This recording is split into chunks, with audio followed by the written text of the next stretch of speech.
Hi everyone, Hassan here from REFSIX. I have the honor, privilege to be joined by Carol Ann Chenard from Canada. She's a FIFA referee with an incredible history in the game, and I'm super excited to pick her brains today. How are you doing? Doing really well. Looking forward to having this chat. Perfect. Before we go in, like how is this? That we're in a strange time. How are you kind of adapting your life to this time? I know you're in healthcare, so you're continuously working, I assume. Yeah, a really crazy time. You're right, and I don't think it's anything anyone expected.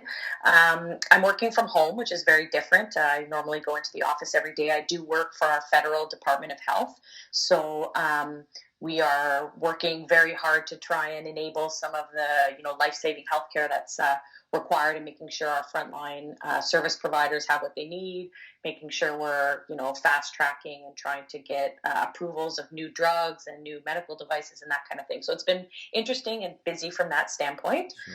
And I think, every life continues, right? We have to train. We want to see people. We want to be connected with people. So I'm lucky enough, I can train at home. I'm a lot more Zoom calls. I didn't know Zoom existed before this, so a lot more face-to-face calls, but trying to stay connected with my family and friends as well. Oh, that's great. That's uh, and thanks for giving us the time. And we're not using Zoom; we're using Skype. But other web conferencing kits are available. Oh, shoot, yes. Yeah, do Oh, you oh, want me to oh, redo that? no, that's fine. We don't we don't we're not the BBC or whatever the public airlines are, so it's fine. Yeah, I'm super intrigued to, like I said, when I looked through your history, it was incredible. But what I want to do is take you all the way back to the start and how did you get involved in football in the first place, and what made you take up a whistle? Sure. So, I mean, my very first memory of soccer was me playing small sided soccer on a dirt filled field, and really enjoying myself and enjoying just being outside. And I did play soccer, relatively competitively within our city, but nothing too spectacular. And it was actually my coach. Made our whole team take a refereeing course. So it was part of his. He wanted us to understand the laws and be able to deal with referees and that kind of thing. So I took the course with my team, and those of us that were successful, we were he also worked for the association. So he said, if you want to make a little bit of money, how about you start refereeing, like what I call swarm soccer, which is seven-side little Mm-hmm. kids running all over. And so I did that, kind of to make a little bit of money for university. This was a long time ago, so it wasn't a ton of money, but Sure. it was really fun. And I kind of progressed from there. Did a few house league games, and then it was actually a Friday night. An old, what we call old timer soccer, so over 35. And so Okay. I guess back then it seemed old, but now it seems young. I'd like to be 35 again. Um, it was they I refereed an old timers game, and they actually wrote to our provincial association, so what would be equivalent to like our state level Hmm. association, and said somebody needs to come see this girl referee, like we think she's pretty good. And it kind of snowballed from there, and I got more and more opportunities, and it definitely wasn't something I saw myself getting into, but Hmm. I'm really lucky, and I'm happy that they wrote the letter. I don't remember the team, but I'm really happy because I do remember I didn't enjoy refereeing old timers on Friday night. So Sure. I'm really appreciative for that letter that they took the time to write. Yeah, that's amazing. Do you think you would have got the opportunity hadn't that letter been sent in, or it would have I taken would like to longer? I, I mean, I'd like to think so. I'd like to think that people would have seen my potential, but I do think, this is part of referee retention, right? There's that carrot, Hmm.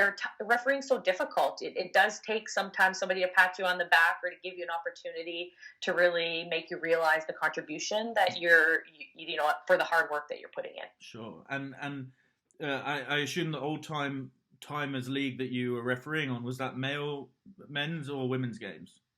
Yeah, it was a men's old Okay. timers game, and it's the type of game that they're all friends. Well, they say they're friends off of the field. They don't seem to be friends on the field, Sure. but it was, I really did enjoy myself. Now that I look back, maybe some of the times there were some games that were difficult in that league, but looking back, I look back on it fondly. And when you started out and you did youth and men's and women's games, did you? How did you? Did you ever have any fear about doing any of those? And how did you overcome that, if you did? Yeah, so I think anytime you do your first game at any level, there's always a lot of anxiety. I think every step that I've taken, there's been anxiety in that first game. And Hmm. so I was really lucky, first of all, that my parents really took a real interest in my refereeing. So when I moved from being a soccer player to a referee, they looked at it just like I was any other athlete. My dad loves to come watch me referee. Hmm. I mean, to the point when I was a teenager, I really tried to hide my schedule from him. But he himself was a speed skating referee, and I think that support was really important. Now that I look back on it, I always said I didn't want him to come, but I think knowing he was there and that he would really take a real honest look at my game was really helpful. Hmm. And I do think surrounding yourself with people who are going to support you who understand refereeing in the refereeing sense, that was really helpful for me. I was one of the few women in my city at the time, but I did have a good kind of mentorship group that was helpful to me when I went into these new games, and they were a little Sure. bit protective of me, which was nice, but they gave me the sense of calm I needed. And I always have found that the second game is easier than the first game. So Hmm. then it's just about, and at times I've needed somebody to, give me a little kick in the butt Yeah. to not be so nervous. And Hmm. I have a really great story about my very first professional men's game. Sure. Um, I was doing my PhD and I was in Montreal, and I checked my email one day, and all of a sudden there was this appointment, and I just assumed it was an appointment for Montreal fourth official type thing because I'd done a few fourth officials in the league. And when I opened it up, it was Vancouver Whitecaps, and I thought to myself, "Wow, they're sending me to Vancouver to referee, like to be a fourth official." Yeah. And when I read it further, it was that I was going to Vancouver to referee in the middle.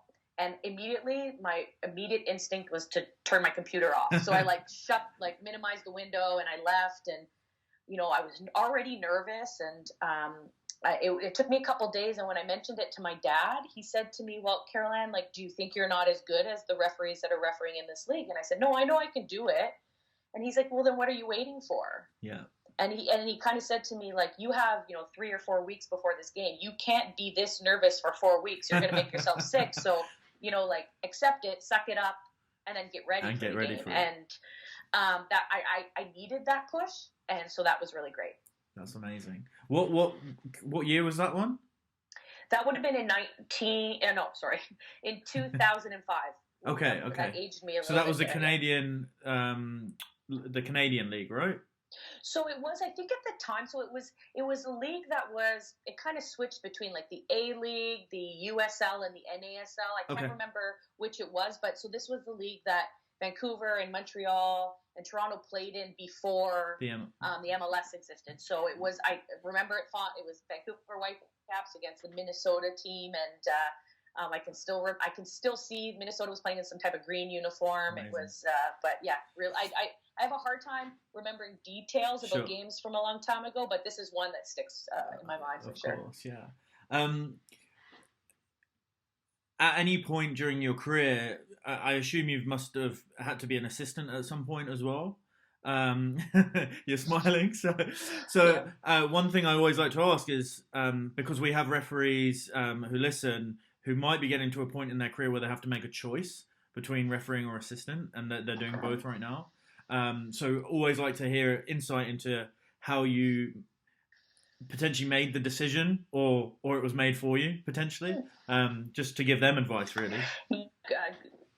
Yeah, absolutely. Really good question. For sure. As I was coming up, I was an assistant referee. I think it's a great way to see the game from a totally different view.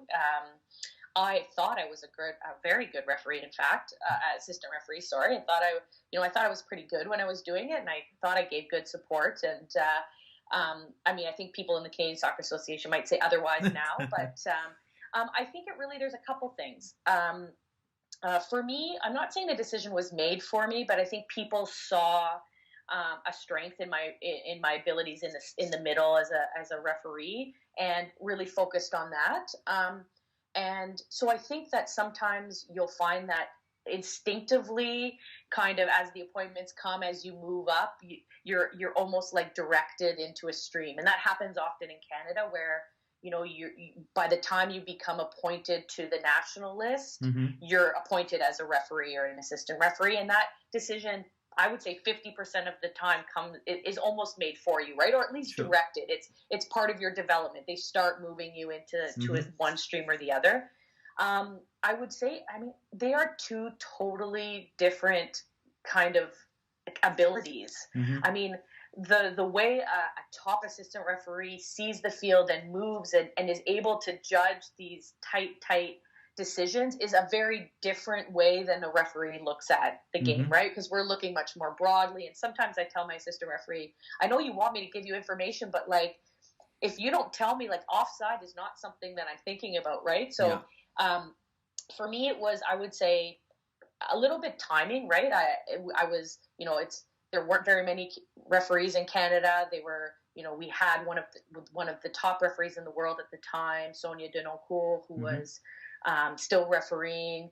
They were thinking about succession planning. That's something that comes up too, right? And sometimes it's all about timing. And but I do think I demonstrated probably much more success in my refereeing career than my abilities as an assistant referee, for sure.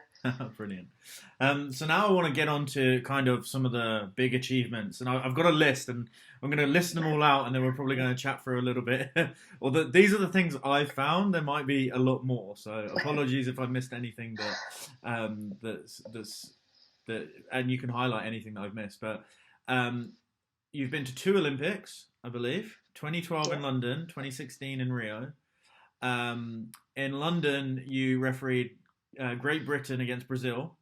And I think the group stages, there was 70,000 people there, which was the second largest attendance in that group, right? In that tournament, the biggest being the final. So we'll come back to that because I want to chat about London, because I went to a couple of events at the Olympics there. In Rio in 2016, you got the final between Germany and Sweden, so that we'll come back to that as well. 2 Women's World Cups, in Germany and in your home in Canada.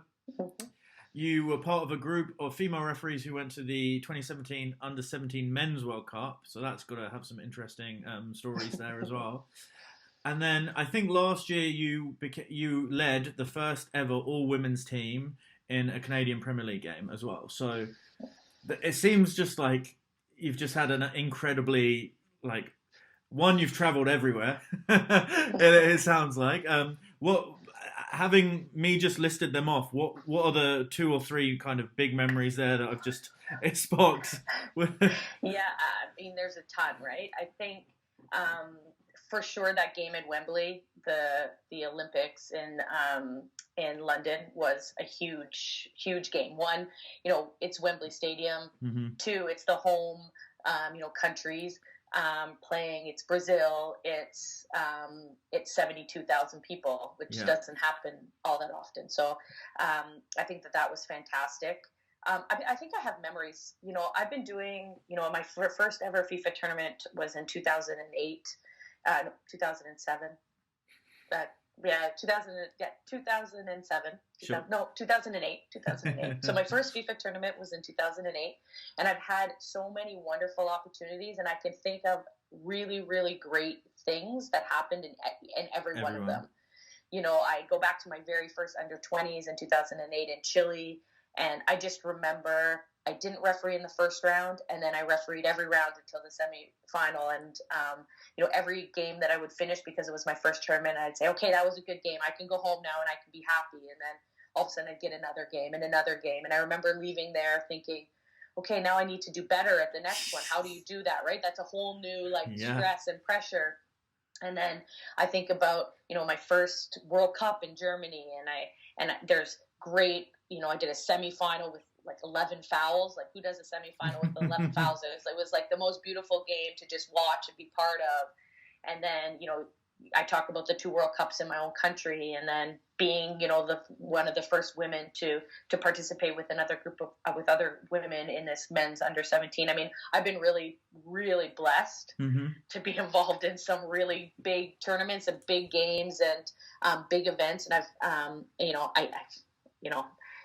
I think I never would have thought I would be at, FIFA tournament number 9. Yeah. At this point, so I'm really happy and blessed to have had those opportunities. Brilliant. I'd love to touch on a couple specifically, I guess. The Olympic final seems to. I don't know if you can pick a pinnacle in any way, shape, or form, but when I looked at that in Brazil, the Maracanã,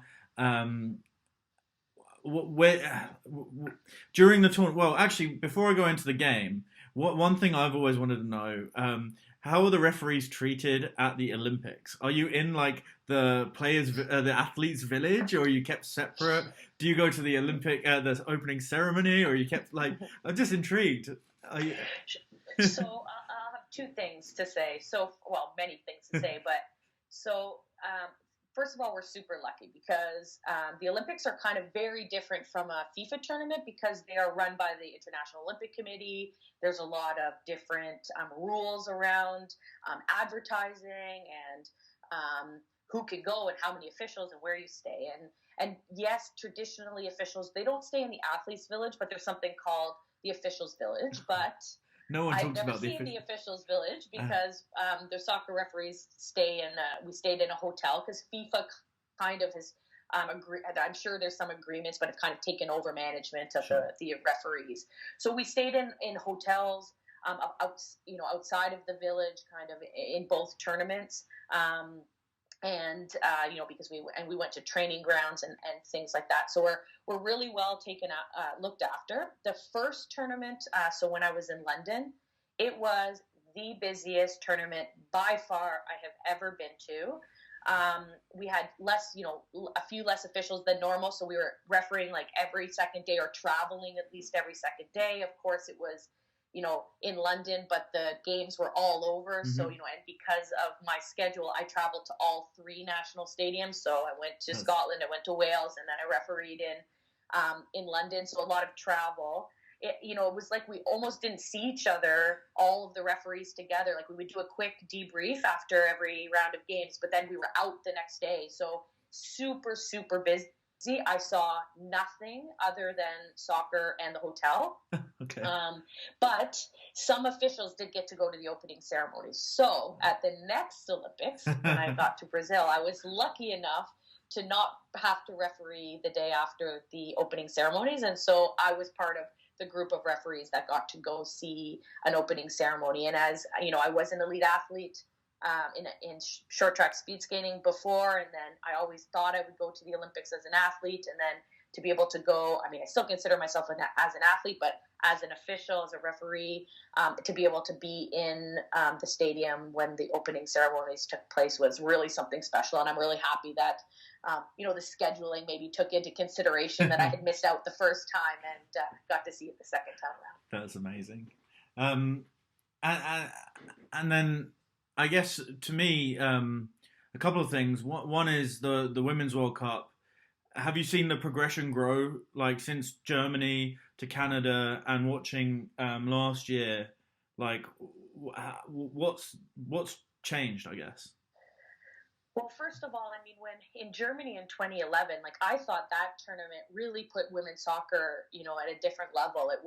I talked to people who I don't think had ever watched a women's football game ever, mm-hmm. and they just loved watching Germany, right? It was really competitive. It was one of the first tournaments where there weren't a whole lot of blowout games. Yep. The games were everything that people love about soccer. They were fast, they were physical, they were exciting. That just happened, and I thought, oh, this is really wonderful. And the thing is women's soccer has progressed consistently since then. Mm-hmm. So there's more teams. It's super competitive. It's fast soccer. It's just grown leaps and bounds. And in countries that before, where there was only maybe a handful or a dozen countries that really had strong women's programs, the fact of the matter is there's, now in countries that, hardly had any women's soccer. They're now coming out and supporting women's soccer. Mm-hmm. And the referees, right? There are more women's referees refereeing professional men's soccer than ever before. And Yeah. that showcases the ability of our officials. And I think it's great. I think on that point, obviously, Stephanie seemed to be like the pinnacle last year of having just. She probably had the best 2018 of any official, right? Yeah. First game in the league in France, then obviously went on to the World Cup and refereed the final in her home country, and then the UEFA Super Cup, which was incredible. So, yeah, I just feel like it seems to be that there's a buzz around women's football, but also women referees as well. It's just incredible watching and seeing kind of what should be happening, right? It should be happening, and we shouldn't be talking about it. But it's getting to a point. Yeah, I think what we say, right, is we want to be talking about referees. Yep. Not women's referees, not men's referees, about referees. And I think last year Stephanie just showed that it doesn't matter. Mm-hmm. That players want a good referee, referees want to be good referees. No referee wants to make a mistake. And it doesn't matter whether you're male or female. It's about the quality of the official on the field, and I think that's the most important. Yeah. Do you, just out of interest, do you approach men's and women's games differently? Like, do you have to have a different skill set for the different games in any way? So I don't think I approach the games any differently, mm-hmm. but for sure there are small things that are different, right? Sometimes it's a personality thing, how I communicate with men and my man management on the male side might be slightly different than my man management in a female game. But that really is about reading the game. It doesn't mean it's not one thing in a male game and one way in a women's game. It really is about feeling out the personalities, sure. Right? There are at least 22 personalities, and then you go outside, with the coaches and everybody else on the field. So it's about being able to read what's going to work best in the situation. But for sure, there are differences, and sometimes it's about how I have to read the game, how I have to move to get good angles for different types of fouls, that kind of thing. Mm-hmm. But I think the approach, it's 11 versus 11, same laws. Everyone has the same goal in the end. So, I think we have to look at it that way. Oh, great. And the last thing, just on some of these previous tournaments, was the men's, the under 17. I don't know if they're men's or boys World Cup where you went out as part of the teams. Seven female support referees, right? That was the. How was that? Was that like, did you have a clue that was gonna happen? Were they even talking about it, or just came in the email again? Yeah, basically. So first, I was looking at as part of, because I have a job, and I think also as part of your training planning, you really look kind of a year, 6 months, even longer in advance, so that you can plan kind of your schedule, your training, if you have other commitments kind of around that. So I had looked up the year, and we had some qualifying coming up in CONCACAF, so I knew that there was a few tournaments here and there, and we were coming up on a camp for our national program, and I end up getting this message from the head of referees for Canada Soccer, Isaac Raymond, and he says to me, "How's everything going?" I said, "Fine." "How's training?" "Oh, good. We're about 6 weeks out," I said, "from national camp, so I think I'm doing really well. I think I'm ready. We're talking about the men's test and that kind of thing." And then I said, "Oh, I'm looking forward to going to the CONCACAF Elite course." And he says, "Oh, you're not going." And I think to myself, "Oh, why am I not going?" Mm. And I'm thinking, "Oh, there's some tournaments," and I'm thinking, "Oh no, like from a timing perspective, what's happening? Where are they?" That kind of thing. And he goes, "You're going to India." And I said, "What's in India?" Mm-hmm.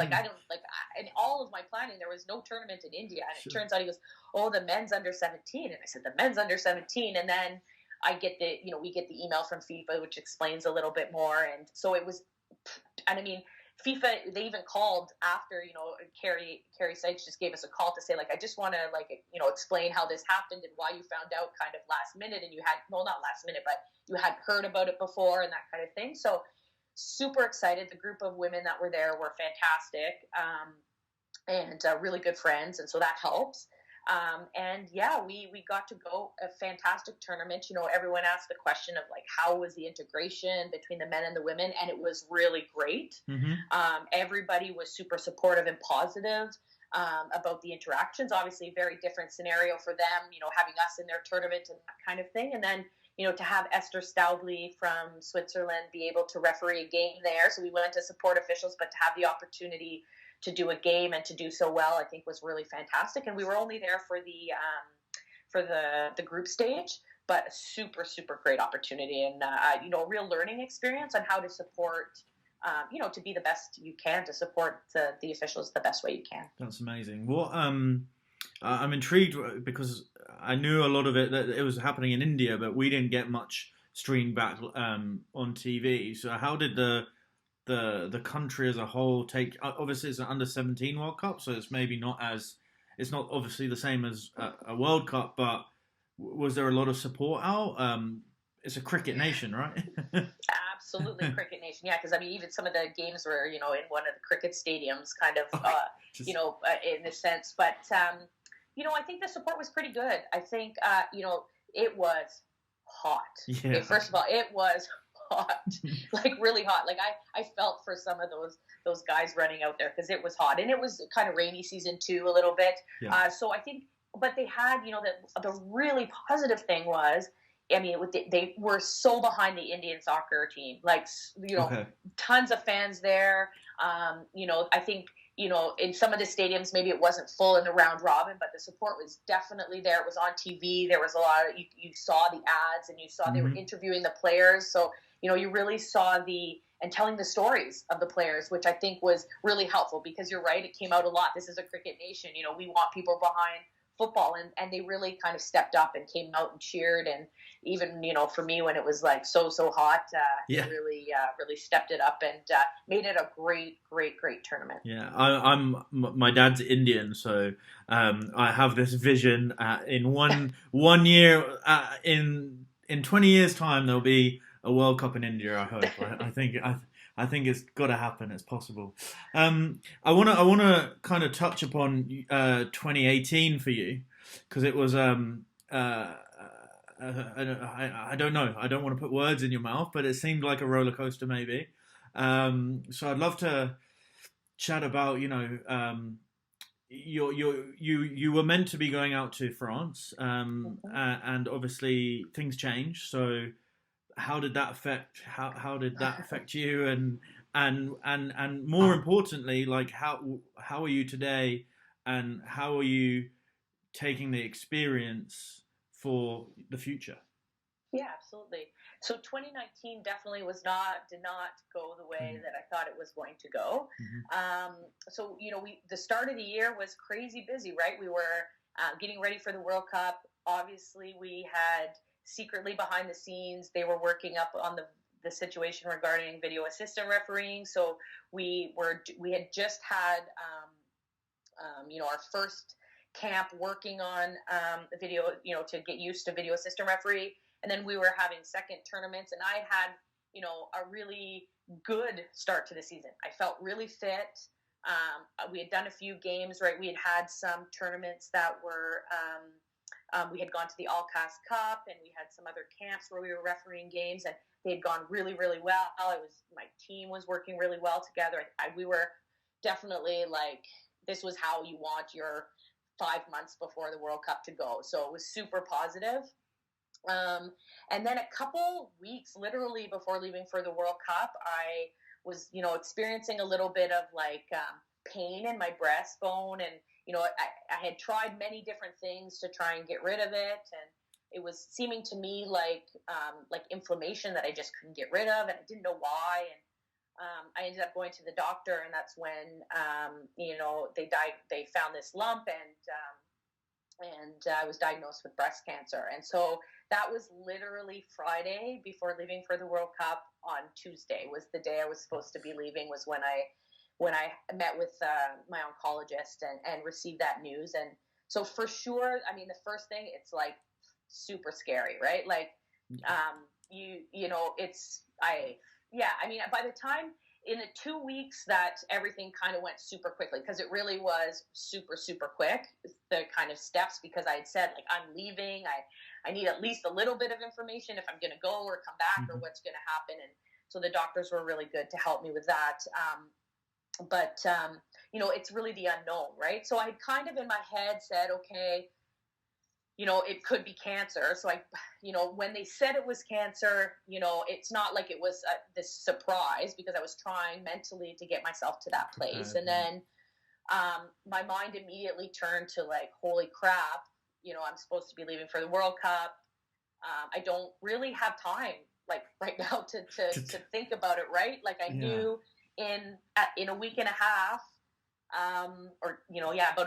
about 10 days, like, the world would know that I'm not at the World Cup. Yeah. So, something was going to have to happen. So I really, didn't have a lot of time to process it. First thing I did, after I, sat with my mom and a couple of friends, was I called the Canadian Soccer Association to let them know. And obviously, FIFA is 6 hours ahead of where we were. So at that point, it wasn't like I was going to have a conversation then. But I needed to get in touch with FIFA, obviously, pretty quickly. So the next morning, I talked to my two assistants. Well, first I talked to FIFA. So I just let them know, and they were super supportive and obviously, worried more about my well-being than anything else. And then probably the two hardest calls I had were to my two assistant referees, who were, this was their first World Cup. We had done all of this prep together, and, it was really difficult for me to talk about still. Like, it was still, I was nervous. I was, you're trying not to cry. You're having all these conversations. And really, for me, the hardest part was at the time was the World Cup. Was really, like, I had a really hard time with that. And then, once I got those that Saturday's worth of calls done, I felt a little bit more relieved. I've now told the story probably 5 or 6 times. And I decided that it was probably time I wrote a really quick email to a handful of soccer people that would know. So a couple of the instructors that would be at the World Cup and who have known me my entire career, and a couple of other people, so it didn't come out. Because I knew eventually it would probably, somebody would be saying something about the World Cup. And, and then, for me, the hardest time was the first week between when I was diagnosed and until we figured out what the next steps were, right? Sure. Unknown is scary for everybody. Mm-hmm. And then once, I met with my oncologist, he said, this is what we have to do. I said, okay. And he said, when do you want to start? And I was like, can we start today? And he goes, awesome. And we started, my first chemo was the first day of the World Cup. So kickoff of the World Cup, kickoff of Carol Ann's chemo. And, really I've gone from there. It's been difficult. I did, 5 months of chemo. Then I had surgery. I was supposed to do some radiation, had a really terrible infection. So that was put on hold. I'm still doing treatment. I feel really great. I feel really, really great. But I'm still doing treatment, and it puts a lot in perspective. I think a diagnosis like that. Yeah, I can imagine. Like, I know it sounds silly. I've never experienced or had friends or family experience cancer, but from your background in healthcare, I guess, was that easier to process? You kind of knew and expected what the journey would have to look like? Yeah, I think, I realized the very first appointment, my mom was with me, and the oncologist was going through everything. And I would say, okay, you don't need to like walk it out in lay terms. Like, I'm a scientist, so I know what you're talking about. But then I realized that, it's important also for my mom and my family and stuff to be able to understand it. So, but what I do think is that me being an athlete and being more attuned to my body has probably had bigger impact. So first of all, I think just the fact that I caught it when, that it was really me feeling the issue. I think the same thing goes with side effects and that kind of thing. Like, I can feel any change in my body kind of, which helps the doctors. I also think I was so lucky. My body was so strong when I was diagnosed. So it helped me kind of go through some of these terrible, terrible treatments with less side effects. I won't say I didn't have any, because I did have some, but I was able to tolerate them a little bit better. But yeah, these aren't easy things to deal with, and I can't say enough about my medical team, but the referees at the World Cup, many of them were there for their first time. Some of them are there and they're looking to referee the final, and they want to do as well as possible. And the support I received from the referees at the World Cup and the instructors and the technical staff was phenomenal. So every day I had chemo, each confederation had made a video for me, and 6 confederations, 6 chemo sessions. So they were sending them to me on the day that the World Cup kicked off. I received hundreds and hundreds of messages from them, checking in after every game, even, if they had a game that day, checking in. And they really helped me, because that was really difficult for me. Not to be at the World Cup was really difficult. And they were just like so supportive, and continue to be. I continued to get check-ins with everybody, and that's been really helpful from a mental standpoint to be able to kind of just move past the fact that I couldn't go. I mean, that's a tough thing for an athlete to take, but it's been super helpful to help me kind of mentally move forward from that. Sure. Can I ask, did you watch any games, or was it just too hard to? I absolutely watched the games. Okay, good. I think what it did was there was a couple I was like, oh, like I don't know if I can watch this game, but it actually made me feel better to watch it. Yeah. To watch it, hey, and you know what? Easier too, right?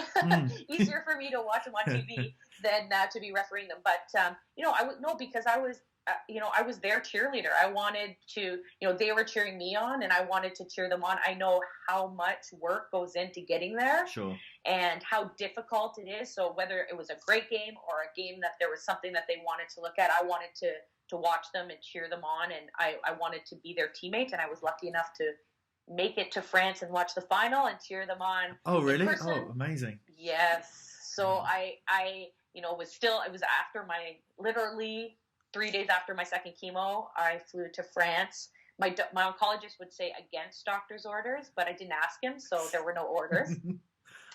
And I was able to be with the team at the end. Oh, that was a really great moment as well. That's incredible. So you said you're still receiving treatment. What's next for you in refereeing terms? Is the goal, the ambition to get back on the pitch, or do you know what is that just not even in your mind at the moment?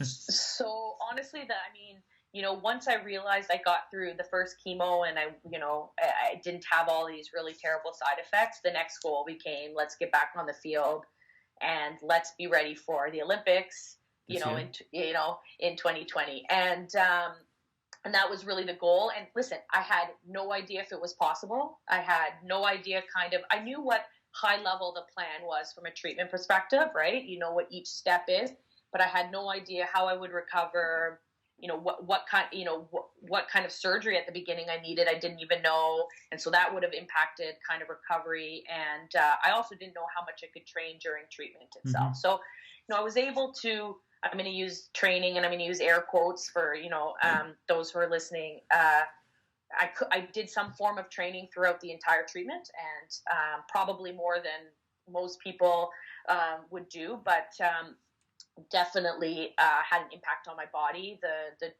medications and all of the chemo and the drugs that they gave to help also changed my body. I gained weight, and you start retaining water and all of that kind of stuff. So it was really difficult. So for me, it was like, okay, when this is done, the minute I can start training again, I'm going to start training. And the goal is, let's be fit. Let's be ready for next season. And that's been the goal the whole time. I think I'm not where I want to be yet fitness wise. I think there's a lot of adjustments you have to make, because they put my body, some of the drugs that I'm taking continue to affect my body. So it's about how much can I train? What can I do? How am I recovering? That kind of thing. And I think I've made like leaps and bounds. My resting heart rate during chemo was 90, which is super high for me. I mean, I had a really low resting heart rate, and I finally gotten it, 50 and almost below. I had one day that was 49, and I was super excited. So I think that means my body's kind of getting back to normal. And now I was really hoping, I was like, I'm going to be fit. I'm going to get myself the opportunity to be selected for the Olympics, and that's going to be great, right? And then COVID happened, and the Olympics are delayed. So I'm still training. I don't know what the next goal is, to be fair, right? I had kind of in the back of my head said to myself, 2019 World Cup, I'm going to finish it, FIFA tournament number 10. I'm going to have a great tournament, and then I'm going to retire. That was originally my goal. Sure. Not my goal, but it was my plan. And then I said, I don't want the cancer diagnosis to define my career. And, I think it gave the training and the goal gave me the mental sanity to keep going and to be positive and to look at, and it kept my body strong. And, it really helped me through the last 10 months. And so I don't know exactly what the rest of this year brings, right? Like, I'm training to referee, but who knows, if there's going to be a game to referee, right? Yeah. Exactly. And I also have put my head around, if it isn't possible from a physical standpoint, or if there's changes in my health, that doesn't define my career, that it's just something that happens. People get hurt, people get injured. And I'm not going to let it, make me sad that I didn't end it how I thought I would end it. But I think, I hope to get back on the field, but I guess time will tell. Yeah, I mean, fingers crossed. You can achieve what you want to achieve. It seems like a lot more of it is out of our hands than ever before. So, yeah, you make the most of the time and see where we can go from here. Thank you so much for kind of giving us an insight into that, because it was obviously, I assume, a very tough period, and I'm sure a lot of people were fascinated to hear about your story and the camaraderie with the officials. So thank you so much. I've got a couple of last kind of it seems a bit switching gear a little bit, so I apologize. No but normally we like to ask a couple of questions at the end. I have some rigid questions just because it's nice to get different insights to the same questions from different referees. And funny enough, everyone answers the first bit of this question the same. So, what does the perfect referee look like? Question. And what are the main attributes a referee must possess to succeed? I'm going to start with the second part first. Sure. So you have to be self-confident. You have to be able to be confident not only in your decisions, but in all of the training that's led up to you doing whatever game you're going to do. So, and that doesn't mean you don't question yourself, right? Referees are, the first people to be the most harsh on themselves, but you have to be self-confident. You have to want to continue to learn. You have to be humble, because you hope you are never the spotlight in a game. You want to be kind of under the radar. You obviously have to have good understanding of the laws. You have to be able to adapt, because not only do you have to adapt on the field to the players and to the type of game, but the laws continually change, and that, you continually need to learn and be open to learning. I think you need to have good people skills. You need to be able to manage players on the field. Super, super important. And so, from that perspective, and you need to be physically fit. The realities of modern soccer is super fast, so you need to be physically fit. So, and you have to be committed to that, and it's only going to make you a better referee. So I think that's super important. And what does a referee look like? A perfect referee. Yeah. A perfect referee. I don't know that we've ever found the perfect referee, so I can't tell you what they look like. But again, they're kind of the whole package, right? They're fit, they're fast, they're good at interpreting the laws, they understand the game, they're having fun, because you can always tell when a referee's having fun and when they're not having fun. And but I can't tell you what they look like, because we haven't found one, and I would hate to speculate on what they're going to look like in the future. No, that's great. The last question I have is normally, if you have a room full of young aspiring referees, what 3 pieces of advice would you give them? But you kind of touched on the qualities that they need. So yeah, if you had any specific advice, that would be great. I think the other thing that I'd like to add is being a female referee is still not where we need it to be, right? So hopefully there's some female referees listening to this, or people who are interested in becoming a referee. Have you got any advice to those specifically as well? Sure. So, I mean, the first advice that I give is surround yourself with good people. And that doesn't only mean soccer people, but that means people that are going to support your goals as a referee. So I think it's super important to have mentors. Mm-hmm. So especially as a young referee, I think, you know, we lose a lot of young referees because of some of the difficult parts of refereeing, and being young and having to deal with adults and parents is very difficult, right? And it's very different than my reality today. You know, Mm-hmm. I can still remember, and I think it takes way more courage to walk out on a local pitch with 50 or 100 parents than it does to walk out into a stadium with 50,000 people that I'll never hear because it's just a mom or a boo or a, you know, yes, it's a loud boo, but it's not personal. And I can still remember being on a field with all these, you could hear exactly what they're saying. Oh, she's a girl, or, oh, that's terrible. You know, that kind Mm-hmm. of thing. You can, and it's a very personal, it's a very different thing. So you need to surround yourself with the people that are going to help you through those difficult times, whether it's your dad who comes out to watch you cheer when you're refereeing, or whether it's the refereeing community can be really helpful for that. Mm-hmm. I think it's super important. So that's the first thing. Surround yourself with great people. The second thing is never, never, never stop learning. You know, I say the hardest thing is your first level at every game, and that's because of the experience, right? Mm-hmm. It's because the second game's always easier because you feel like you have that experience. And so if you continue learning and you reach out to other referees and you watch games, and that's going to give you some tools in your toolbox that you're not, just because you haven't refereed that level, you'll have those tools. So super important. It never ends. I learn every day. I watch videos, I do video tests, and I get answers wrong. And sometimes I shoot myself in the foot, and I'm like, why did I get that question wrong? But just if you're not learning and not moving forward, then you kind of become stagnant. And it's, you know, in my opinion, it's a lot of work, and it's not very always super rewarding when you're getting yelled at for nothing if you're not wanting to learn. And the last thing is have fun. You know, it's cliche to say, and I know people say it's cliche to say, but you know, me being away from the field now for 10 months, I don't think I knew how much I loved it. Mm-hmm. Like, I knew I loved it, but I don't actually think I know how much. Like, I'm almost going to cry now just talking about it, right?